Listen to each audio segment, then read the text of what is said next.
Did you know some stupid everyday habits are actually speeding up your aging?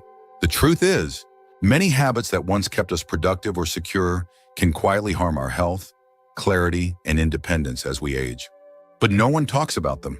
And by the time we realize it, we've already paid the price in stiffness, fatigue, and missed appointments that leave us frustrated or even ashamed. In this video, we're going to explore 6 surprising things that you should stop doing after 70. Not because someone said so, but because letting go of these habits can open the door to a more energetic, capable, and enjoyable life. These are not vague suggestions or unrealistic goals. These are patterns many older folks fall into without realizing it. And changing them now might just help you feel more like yourself again. Stay tuned until the end because you'll not only recognize a few of these in your own life, you'll also walk away with simple ways to turn things around starting today. If you haven't subscribed yet, I recommend you subscribe and turn on the bell so you don't miss any videos. Your support helps us continue creating good content to inform and inspire you. Let's get into it.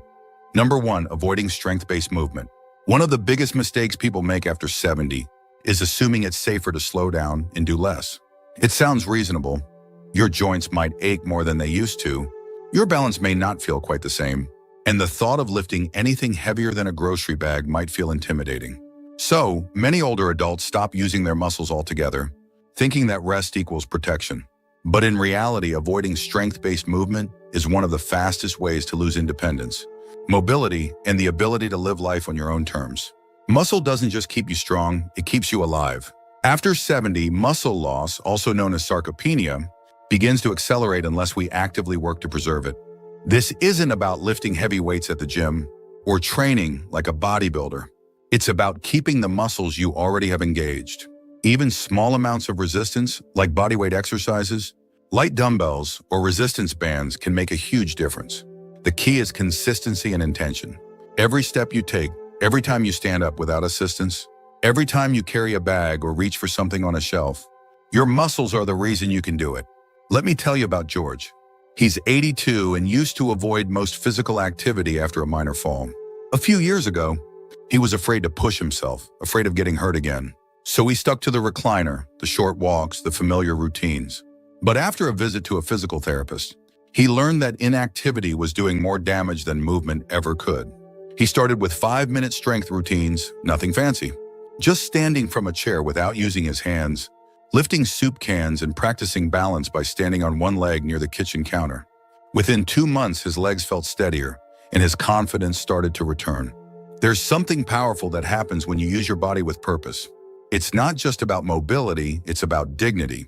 It's about knowing you can get out of bed without fear, walk through the store without needing to lean on a cart, or get down to the floor to play with your grandchild and know you can get back up. Strength gives you that, and it doesn't take hours a day. Just a few simple, repeated movements can begin to rebuild what time has tried to take away. The reason many people don't talk about this is because strength loss happens quietly. It doesn't hurt, at least not right away, but you notice it in the little things. Getting winded faster, struggling with stairs, or needing to lean on your arm just to stand up. The sooner you notice it, the sooner you can reverse it. It's never too late, and you don't need fancy equipment. You just need to decide that staying strong matters more than staying still. Number 2, eating like you did in your 40s. One thing that trips up a lot of people after 70 is believing they can eat the same way they always have. Same portion sizes, same timing, same comfort foods on repeat. It feels familiar, it feels easy, and for a long time, it might have worked just fine. But your body isn't running on the same fuel system it had 30 years ago. Your metabolism has slowed, your digestion may be less efficient, and your nutritional needs have changed. Yet many folks continue eating out of habit instead of hunger, and that quiet mistake can lead to weight gain, sluggishness, and even blood sugar problems that sneak up on you. The truth is, after 70, every bite matters more. Your body doesn't need as much food as it used to, but it does need more of the right kinds of foods rich in nutrients, easy to digest, and designed to support your bones, brain, and energy levels. That means fewer large servings of heavy meats, starchy carbs or processed snacks, and more small, balanced meals made up of fiber-rich vegetables, lean proteins, healthy fats, and water-dense fruits. It's not about starving yourself. It's about eating in a way that supports how your body works today, not how it worked 30 years ago. Let me tell you about Helen. She's 75 and never thought much about her meals. 3 hearty ones a day, just like she did her whole life. But she started noticing that after dinner, she felt bloated. Her energy dropped in the afternoon, and her pants no longer fit the way they used to. Her doctor didn't scold her. He simply asked her to try something different, slightly smaller portions, adding more vegetables and paying attention to when she actually felt full. Within a month, she wasn't just lighter. She felt clearer, her sleep improved, and she said her mood lifted in ways she hadn't expected. This isn't about dieting. It's about adjusting. Just like you wouldn't wear the same shoes you wore in your 30s, your body doesn't benefit from the same eating patterns either. With age comes wisdom, and that includes wisdom about food. Eating less isn't about deprivation, it's about efficiency. It's about giving your body what it needs and letting go of the extras that only slow it down. When your meals are balanced and intentional, your body starts to respond with more energy, sharper thinking, and steadier moods. And here's something that doesn't get said enough. It's okay to have new eating rules in this season of life. In fact, it's a sign of self-respect. You're not giving up the joys of food. You're giving yourself a better relationship with it. You're learning to notice what really satisfies you, what supports your day, and what makes you feel your best. That kind of awareness isn't just healthy, it's freeing. If you're still watching this video and finding these insights valuable, please comment number 2 below to let me know you're here. And if you haven't subscribed yet, I recommend you subscribe and turn on the bell so you don't miss any videos. Your support helps us continue creating good content to inform and inspire you. Now let's move forward. Number 3, pulling away from social connection. After 70, it can be surprisingly easy to drift into isolation without even realizing it. You might stop going out as much, cancel plans more often, or convince yourself that staying home is just more comfortable. Sometimes it's due to physical limitations. Other times it's emotional. You feel like you don't have as much to contribute anymore. Or maybe people just don't reach out like they used to. So you quietly retreat. You tell yourself it's fine, that you like the peace and quiet. But the truth is, social disconnection can do more harm to your health than you'd ever imagine. Loneliness isn't just a feeling, it's a health risk. Studies have shown that isolation in older adults can lead to depression, memory decline, and even a higher risk of heart disease. The brain thrives on connection, and when you remove that steady interaction with others, your mind begins to turn inward in ways that aren't always helpful. Conversations, shared laughter, even a simple phone call, all of these act like mental exercise. They keep you sharp, grounded, and emotionally stable. And perhaps most importantly, they remind you that you still matter. Let me tell you about Sylvia. She's 80 and had slowly stopped seeing her friends. After her husband passed away, she told herself she needed time, but months turned into years. Her memory felt foggy, her days all started blending together, and her motivation dropped. Her daughter encouraged her to attend a weekly senior yoga class, just for something to do. Sylvia was hesitant at first, but she went. And what surprised her wasn't the exercise, it was the people. Sharing a joke before class, talking about their week afterward. It brought color back into her life. She didn't even realize how much she'd missed it. This doesn't mean you have to join a bunch of clubs or force yourself into noisy events. It means finding small ways to stay connected: a weekly phone call, a regular walk with a neighbor, a church group, or even an online hobby community. These little interactions act like emotional vitamins. They keep your spirit nourished and remind you that you're not alone in this season of life. And the more connected you feel, the more resilient your body and mind become. The tricky part is that pulling away often feels safe. It's quiet, predictable, but there's a difference between enjoying solitude and living in isolation. One recharges you, the other slowly drains you. You have so much wisdom, warmth, and humor to share, and people benefit from having you in their lives, whether you realize it or not. When you reach out, you're not just helping yourself, you're reminding someone else that they're not alone either. Number 4, ignoring small health symptoms. One of the most dangerous habits that can creep in after 70 is brushing off small health symptoms because they seem minor or familiar. A little dizziness here, a bit of chest tightness there, or maybe just some extra fatigue in the afternoon. You tell yourself it's just part of getting older. You don't want to be dramatic, you don't want to be a burden, and frankly, you're tired of sitting in waiting rooms, so you ignore it. But ignoring small signs can be a big mistake, especially in your later years when early detection often means the difference between a quick fix and a serious issue. The body becomes more vulnerable with age, but it also becomes more communicative if you're willing to listen. Symptoms that you could once shake off now matter more. That slight swelling in your ankles could be your heart asking for attention. That occasional confusion might not just be a senior moment, it might be a red flag. And the longer you wait, the harder it becomes to treat, reverse, or manage. Catching things early doesn't make you a worrier. It makes you wise. It gives you options and control, which are two things worth preserving. Let me share the story of Walter. He's 78 and always considered himself tough. He didn't like going to the doctor and rarely took anything seriously unless he was in real pain. But he started noticing his vision was blurrier than usual, and there was a strange tingling in his feet. He chalked it up to age.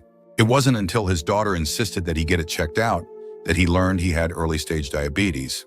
Because he caught it early, he was able to manage it with diet and activity. But his doctor told him plainly if he'd waited much longer, it could have become irreversible. You are the expert on your own body. When something feels different, strange, or just not right, you have every reason to check it out. Not because you're weak, but because you're responsible. Health issues don't always arrive with sirens and flashing lights, they often whisper. And the older we get, the more important it becomes to pay attention to those whispers. Responding quickly can mean shorter recovery times, fewer medications, and a better overall outcome. This also means trusting your gut. If you feel dismissed or unheard by a provider, you have the right to ask questions, seek second opinions, and advocate for yourself. You've spent a lifetime looking out for others. Now it's time to apply that same care inward. Nobody else lives in your body. Nobody else knows how it feels from the inside. So if something doesn't feel quite right, speak up. If you're still watching this video and finding these insights valuable, please comment number 4 below to let me know you're here. And if you haven't subscribed yet, I recommend you subscribe and turn on the bell so you don't miss any videos. Your support helps us continue creating good content to inform and inspire you. Now let's move forward. Number 5, relying on memory instead of writing things down. After 70, one of the most common yet underestimated habits is trusting your memory more than you should. You've always remembered birthdays, appointments, what pills to take, and when to take them. And for most of your life, that worked just fine. So you keep doing it, reciting the day's plan in your head, reminding yourself to call someone later, or trying to keep track of your medications without writing anything down. But here's the quiet danger: memory isn't as reliable as it once was. And depending on it, without support, can lead to small slip-ups that have big consequences. Forgetting an appointment is one thing. Forgetting whether you already took your medicine is something else entirely. And it happens more than people admit. You might double up by accident or skip a dose entirely, thinking you took it earlier. That one small moment of uncertainty can snowball into real health issues, especially with blood pressure meds, diabetes medication, or pain management. But here's the truth: writing things down isn't a sign of decline. It's a sign of responsibility. It's how you protect your future and reduce stress today. Let me tell you about Bill. He's 73 and always prided himself on having a sharp mind. He handled all the bills, tracked all the birthdays, and never needed a calendar. But after missing a specialist appointment and accidentally skipping his morning dose twice in 1 week, he realized something had changed. At first, he felt embarrassed, like he was admitting weakness. But after starting a simple notebook system and setting phone alarms, he found he wasn't just remembering more, he was worrying less. He said it felt like he'd handed off some of the weight he'd been carrying silently for years. Our brains are doing a lot more than we give them credit for. And after decades of life experience, it's normal and expected for short-term memory to slow down. That doesn't mean you're failing. It means your system needs support. Writing things down, keeping a calendar on the fridge, using a pill organizer, or setting a few simple reminders on your phone, it's not about being forgetful. It's about setting yourself up for success without leaving anything to chance. What often surprises people is how freeing it feels to take things out of your head and put them somewhere visible. It clears mental space, reduces anxiety, and builds confidence. You stop second-guessing yourself. You stop repeating the same mental checklists over and over. Instead, you trust the systems you've created, and your mind can finally rest a little. Number 6, resisting technology altogether. One of the most limiting things people over 70 often do, sometimes without realizing it, is completely shutting out technology. Maybe it feels overwhelming. Maybe you've tried it before and felt frustrated. Or maybe you've convinced yourself that it's just not for you. You might say things like, "I don't need all that stuff," or I'm too old to learn, or I've gotten by just fine without it. And while those words might feel true in the moment, they quietly build a wall between you and tools that could actually make your life easier, safer, and more connected. Technology doesn't have to mean diving into social media or buying every new gadget on the market. It can be as simple as learning how to send a text, use a voice assistant to set a reminder, or check your health records online. These tools aren't just trends, they're lifelines. They help you manage your medications, keep in touch with loved ones, get help in emergencies, and access information in seconds. By refusing to engage with it at all, you're not avoiding stress. You're increasing your dependence on others. Let me tell you about Louise. She's 79 and used to call her daughter every time she needed to check her appointment times or look up a prescription refill. Her daughter lovingly helped, but Louise felt more and more dependent. One day, her grandson showed her how to use the calendar and reminders app on her phone and how to check her pharmacy's website for refills. It wasn't easy at first. There were hiccups, questions, and a few moments of doubt. But after a few weeks, she found herself doing things independently that used to require 3 phone calls. And she felt something she hadn't felt in a long time: capable. That's what this is really about. Not mastering the latest device, but reclaiming your independence. Small wins with technology add up quickly. Checking the weather, reading messages, getting health alerts, or even joining a virtual class.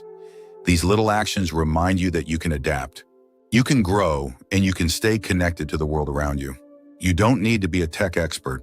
You just need a little curiosity and someone patient to guide you through. And if you've ever felt ashamed or embarrassed for not knowing how to use something, let that go. Everyone starts somewhere. No one expects you to know everything right away. But giving yourself the chance to try is what matters most. Technology is not the enemy of aging, it's a powerful ally. And the more open you are to it, the more doors you open for yourself in return. If you're still watching this video and finding these insights valuable, please comment number 6 below to let me know you're here. And if you haven't subscribed yet, I recommend you subscribe and turn on the bell so you don't miss any videos. Your support helps us continue creating good content to inform and inspire you. Now let's move forward. Final thoughts. As we wrap up this video, take a quiet moment to reflect on what we've covered together. Which one of these habits do you recognize in yourself? Which one surprised you? After 70, the rules of the game change, and yet nobody hands you a new playbook. That's why it's so easy to fall into patterns that feel safe but slowly chip away at your health, your independence, and your peace of mind. But here's the truth, it's never too late to shift direction. You don't have to overhaul your entire life overnight. Just recognizing these 6 traps and being willing to take one small step away from them can bring you more clarity, more energy, and more confidence. Whether it's moving your body a little more each day, adjusting your meals to match your needs now, or finally asking someone to walk you through that new phone, you are not falling behind. You are learning to move forward with intention. Aging doesn't mean shrinking back. It means rising up with the wisdom you've earned and using it to make the rest of your life lighter, stronger, and more joyful. These habits may seem small on the surface, but every choice you make in favor of your well-being is a declaration that you still matter, that your time still matters, and that the best parts of your life are still unfolding. Thank you for joining us today. We'd love to hear from you. Leave a comment below and share one thing you learned today and how you plan to use it in your life. Your thoughts are important to us, so don't hesitate to share them. Reading your comments gives us great motivation and encouragement. If you enjoyed this video and found it helpful, please like, subscribe, and share. Your support helps us continue creating good content to inform and inspire you. Thanks for watching, and we look forward to seeing you in the next video.